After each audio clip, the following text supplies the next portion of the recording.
The only way to spare more pain and more loss, the only way. These millstones no longer mark our national mourning. These milestones, I should say, no longer mark our national mourning. God help me. And then this.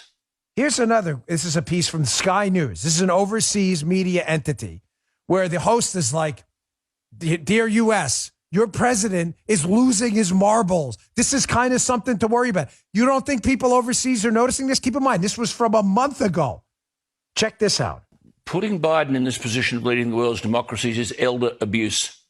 His incoherence is not new, but it surely can't go on. There will have to be a presidential resignation shortly. Listen to this from only a couple of weeks ago. The only way to spare more pain and more loss, the only way.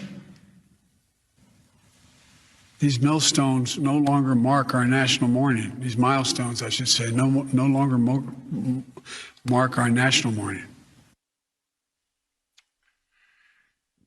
God help me. And then this. I have never been particularly poor at calculating how to get things done in the United States Senate. So the best way to get something done, if it holds near and dear to you that you like to be able to, anyway. This is the leader of the free world. How can we believe any self-respecting world leader will take this bloke seriously? Can you imagine what it's like talking to him live? One wag had it right with a meme that was posted on social media that says it all. "Hey, Sleepy Joe, I think it'd be less confusing if you just turned the teleprompter around and let us read it for ourselves." This is not funny. I just don't know what else to do. The guy, by the way, is hilarious. No, not Biden, the commentator. He's like, how does any leader around the world take this bloke? By the way, for the Australians out there, use that word. I love the word bloke. I really wish we would have invented that on this side of the pond first. Bloke's a great word. How does anyone take this bloke seriously? I have no idea. How do you sit in a room with this guy? That's a great line, by the way. You're better off turning the teleprompter around so we can read it ourselves. It would be more legible. I mean, good catch, Producer Joe. You think people aren't noticing this stuff? And by the way, these are friendlies, these commentators.